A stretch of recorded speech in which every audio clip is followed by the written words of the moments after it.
Welcome to the last days of 2020 with mtk-on-the-mic.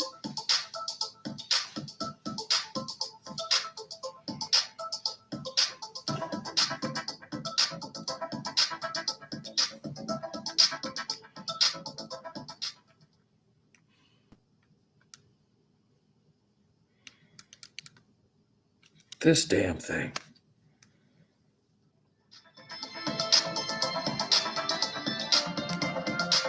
These machines.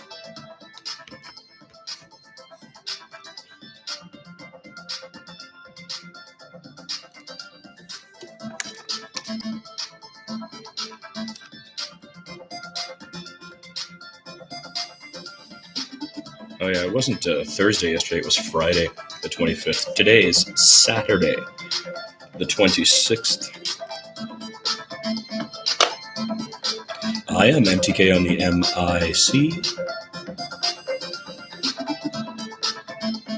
It's the last days of 2020, episode 15. Just 6 days, 6 of these, including today left, and then we're done. Done. 2020. I was up a lot of the night watching the Boxing Day test between India and Australia. It's the best. Ring out the old, ring in the new, ring happy bells across the snow. The year is going, let it go. Ring out the false, ring in the true. Ring out the grief that saps the mind for those that here we see no more. Ring out the feud of rich and poor. Ring in redress to all humankind. Tennyson, as per Dad. It's that time of year when all the world falls in love. And it is 4:23 in the afternoon in, let's see, where should we pick today to discuss? Scotland. The cousin is in Scotland, right? With a new daughter, I heard. So, Hogmanay around the corner for the Scottish, isn't it? Happy Hogmanay to Nicola Sturgeon and all of the good people of Scotland, for whom I hope only liberation in 21 from suffering, toil, in the UK. It is 4:24 there. It is 11:24 in New York. Sup, Brooklyn?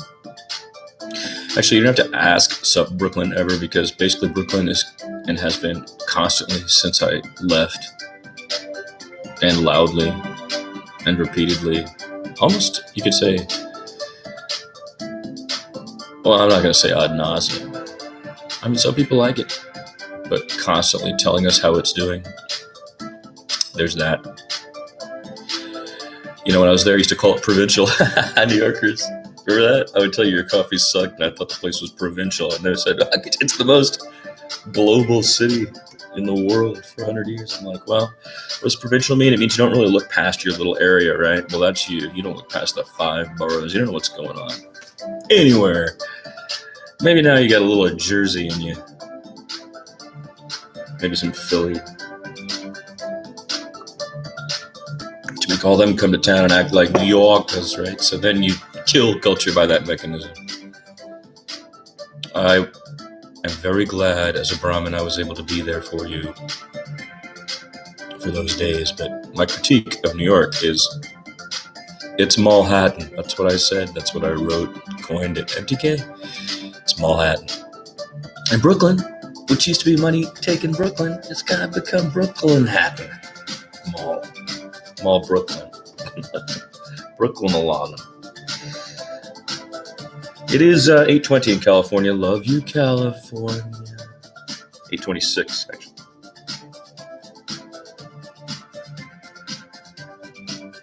And in today's program, we don't have a lighter to light the candle, so let's grab that.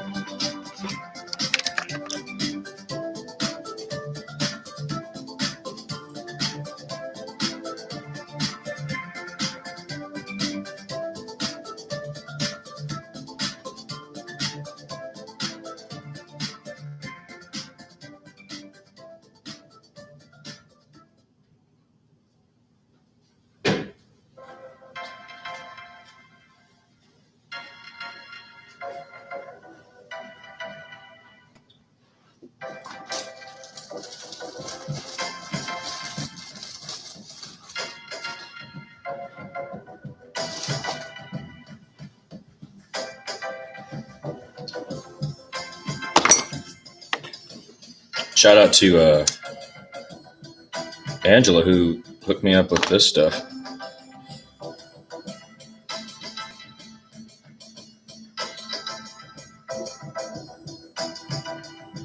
For when you stay up watching the cricket, right? So now you got to get it going. There you go. And then I also am getting the glaucoma. Woohoo! Well, I'm probably going to live that long, so the odds of me actually getting the glaucoma, which is the jerk, moronic, idiot patient way of avoiding the eye drops. And stupid, I might add.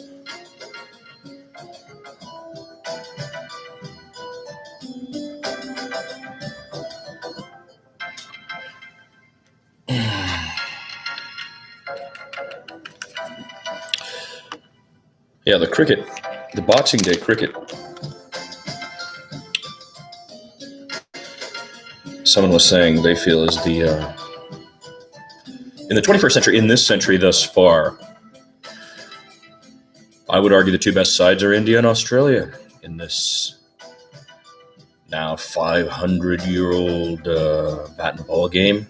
And the Boxing Day test, this year test 2, after a miserable, embarrassing showing by the Indians in Adelaide. Here at MCG, the storied MCG,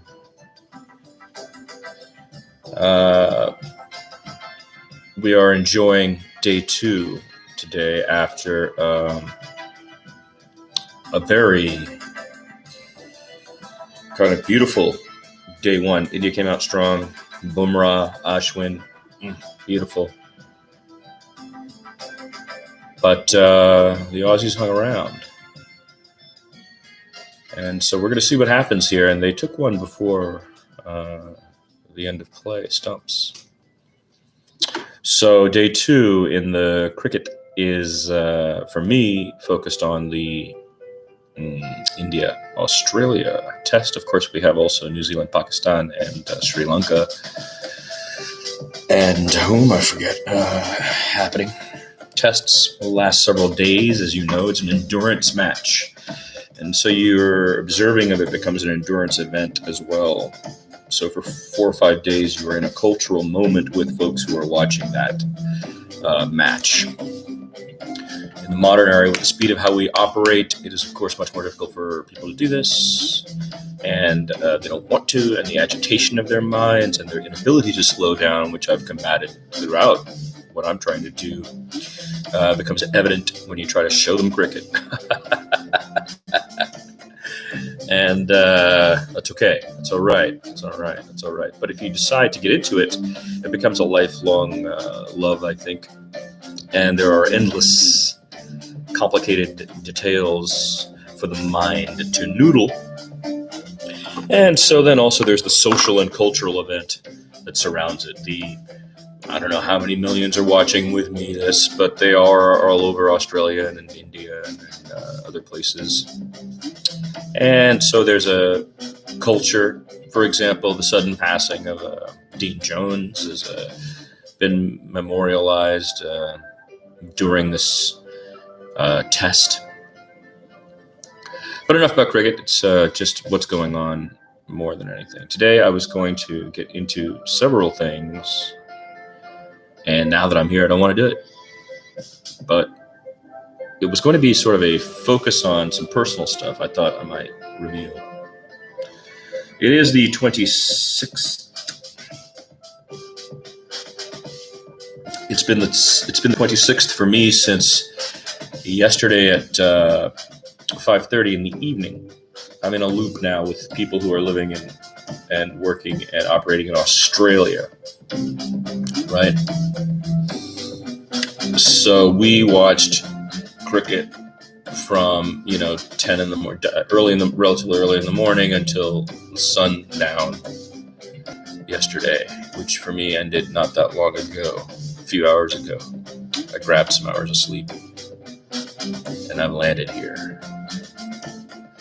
And the reason why I want to shut it down is because I have a nervousness that makes me feel like I'm not compelling. If I'm not compelling, don't leave it open. But I keep thinking to myself, this is the last time I'm ever going to do this. So why do I care anymore about compelling? Why not make Hammer suffer? Just long, boring stuff, would be part of my interest now. Just to twist the thing in deeper. But yeah, so yesterday wasn't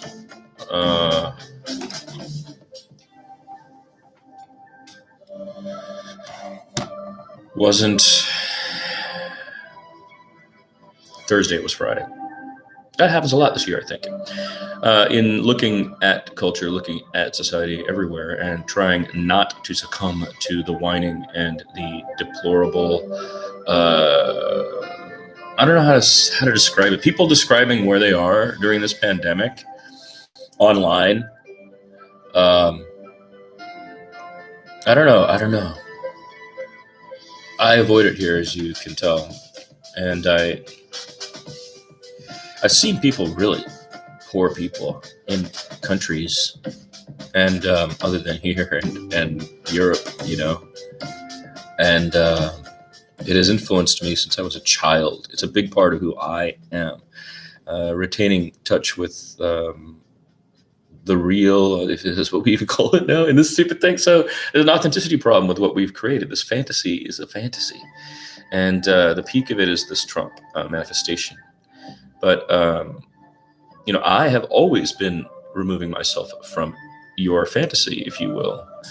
My attempts to participate are governed by if I go to work for someone and they're like, if I went to work for Pacifica, for example, back then, or if I were to go work for ABC or NBC or CBS or Fox or anyone, obviously I would comport myself differently. I would narrow the language. I would do research that would be relevant to how they speak to their community. It's called knowing your audience, right?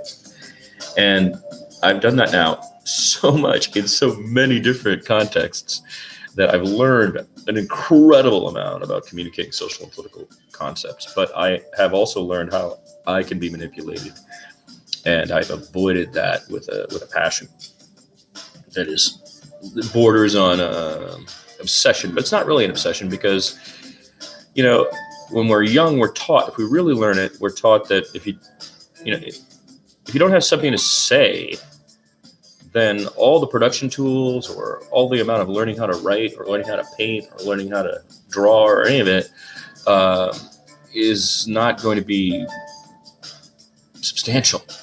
And so for decades, I looked at myself like a person who was just, exploring this universe that I have been thrust into. And I feel now at 53, I feel like, oh my God, I stomached a lot of people just looking at me like I was a moron and saying idiotic things to me and then asking me to act in certain ways. And I'm talking about in the very earliest days of being in the United States of America. Because, the whole thing has required me intellectually, emotionally, spiritually, certainly, to separate. So that's been in place for me. But as I've done that, I've watched everybody else kind of not, in different contexts. The post 9/11 context, the post 2008 recession context, the the language changes. People do what they got to do. Cool, I understand that. A lot of you have done pretty damn well. When you used to invite me to your houses, I was like, wow, pretty dang nice, And your luxuries, nice.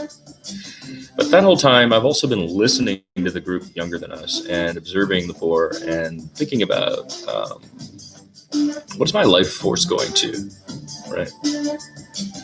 Well, with Dad's passing, new doors opened for me. And the identity changes radically. This is not something difficult for me. I think centered on this is also the fact that from day one also here, there's so many things that Americans are confused about. Americans have struggled with or have problematic concepts about or have just imported ones that are so patently obvious from elsewhere to stick into their heads about how to think about those things, whether they're rational or not.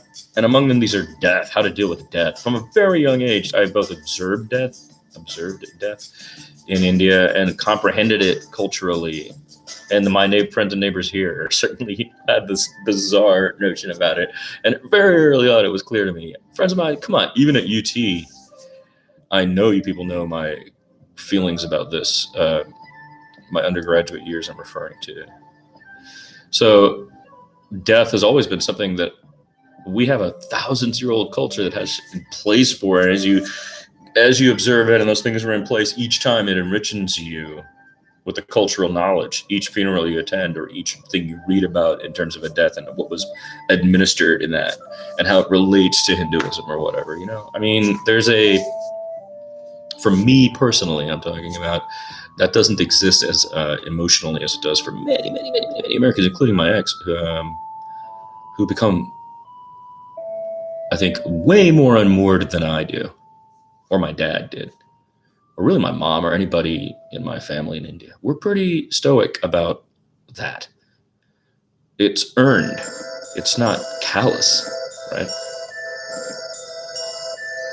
But in the wake of this, which has been a huge boiling pot, here's a reference. So, I think of responsibilities, right, or duties as being my own. They're not someone else's. I've thought that since I was maybe in my 30s, If I stepped to this woman and said, all right, let's plan to have a child together, that was my responsibility, right? If I stepped to this man and said, all right, I'll help you when you're trying to die, don't worry, that's my responsibility. And so I felt like, as the author of these things,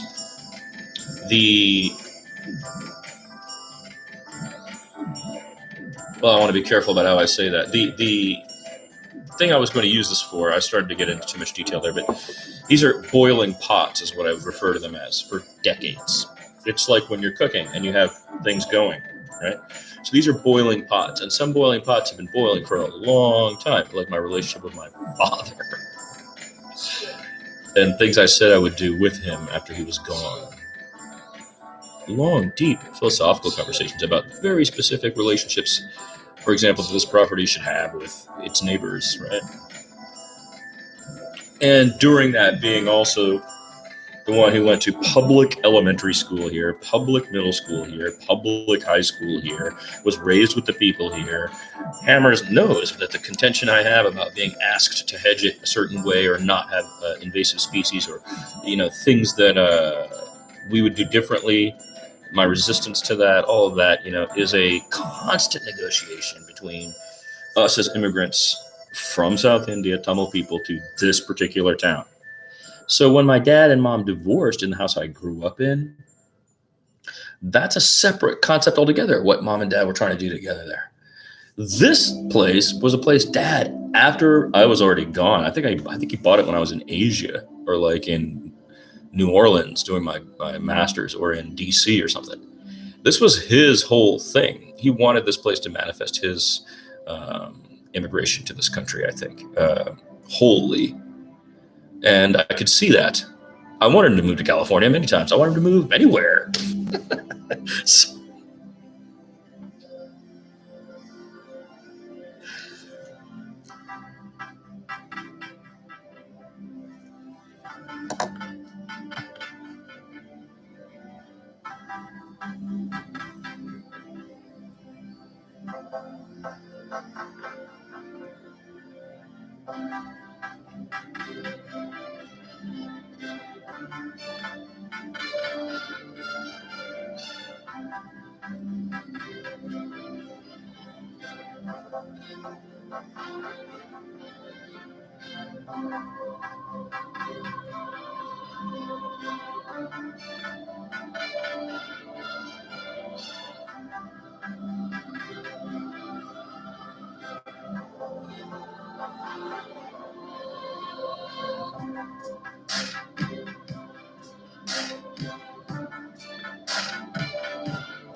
This is the traditional radio clock at the 20-minute mark.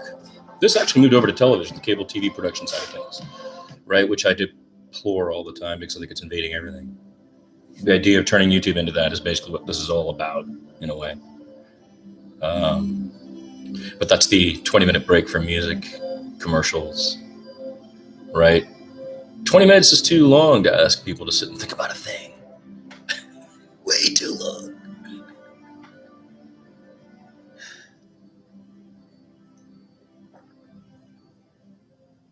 That's why reading and readers are in a thing where that continuous effort is going on for so much longer, and separating out the readers from the non-readers in this era via the mechanism of the pure visual people thinking they can talk with someone, and then thereby telling them that their graduate degree means nothing or their undergraduate degree means nothing because I've watched 40 YouTube videos or I've followed a blah blah Rush Limbaugh is at the heart of the anti-intellectual problem here. If you lack the rigor, you have to trust someone else to do it. And then if just you let rampant people just have the mic, who don't have the rigor, you get your Alex Joneses and you get your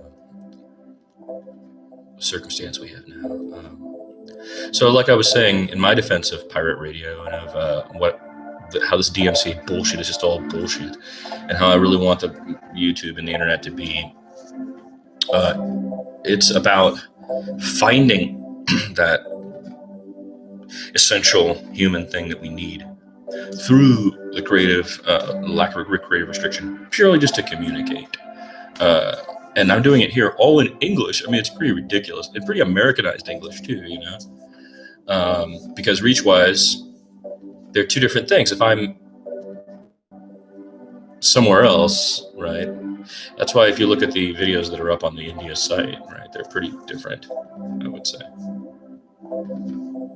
But knowing your audience, again, is what we're talking about. We're talking about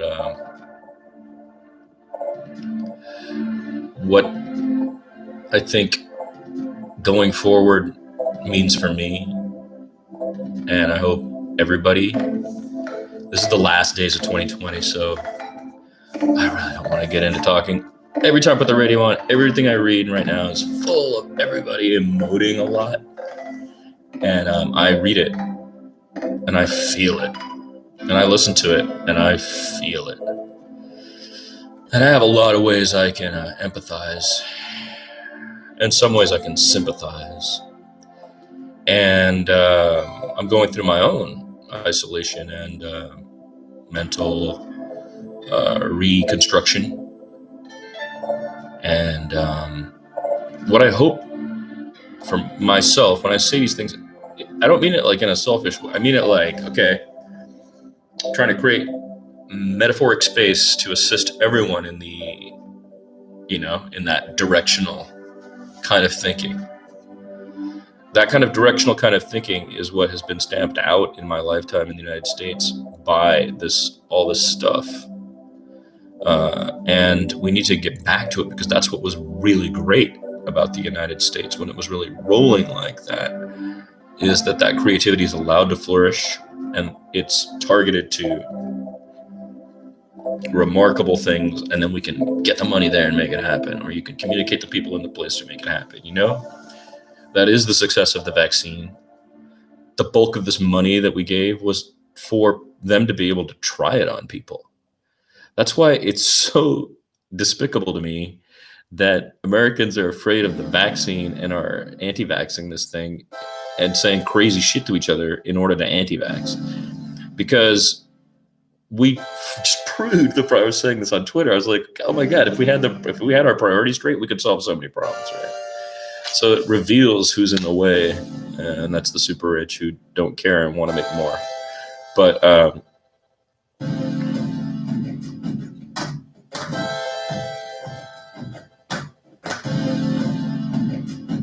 was going to spend today doing this, basically. A little less programming, a little less script. There's only 6 days left in the year.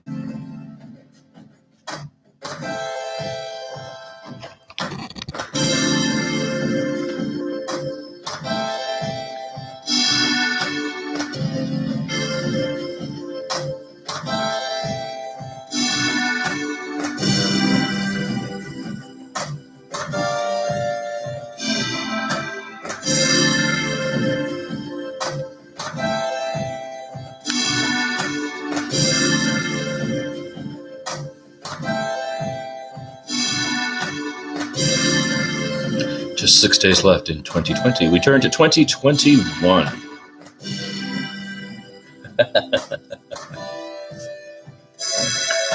So yeah, to speak of us who are all watching the cricket, and we were talking about the cultural things, we memorialized Dean Jones, but we also had something come up. I love that this happens. The Australian and the British commentators will learn a word about something that's Indian or Pakistani or South Asian or Zimbabwean or West Indian, Caribbean, and they'll learn it. And the British announcers or the Australian announcers will say, all right, I think I've learned what that's called. And last night that happened with a thing because the bowler who was debuting for India, who had a phenomenal performance, was wearing a kurumi. So that's what this is, top knot. Okay? That's cultural significance. And he called it a top knot in his praise of him, like he was trying to come up with a term or something. And he said top knot, right? And got bombarded. So, though I decry social media and I'm leaving everything, the beauty of this in the cricket world has been one of the most warming and charming and hilarious things that I could never have as a child in terms of the integration of cultures. I wasn't anywhere close to that with people here trying to explain things. But so they're all like, it's a kurumi, and the guy goes, all right, I've been told it's a kurumi, and as this test goes on, we're going to find out more about that. And that's where we left it, right? So now, over the next 4 broadcasts, when that broadcaster gets in the booth, there will have been so much chatter in between, because they're quite skilled at just waking up the South Asian passion.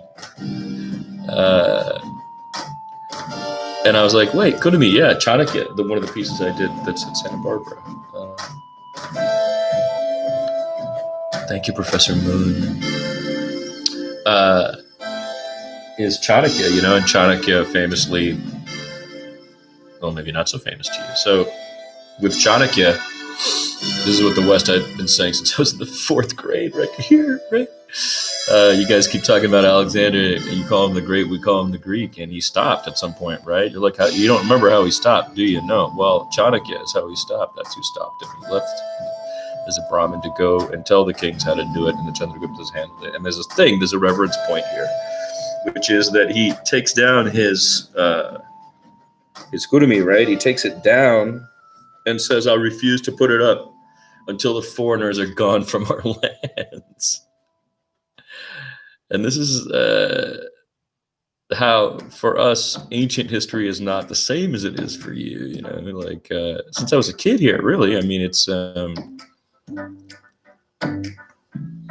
I've been meaning to tell Vijay Iyer that. He sent out a tweet. Vijay, my answer to that is when I was up on the campus at Columbia and walking around, and etched in were all the names of these Greek philosophers and stuff. And the guy said, what do you see? I said, like-minded thinkers.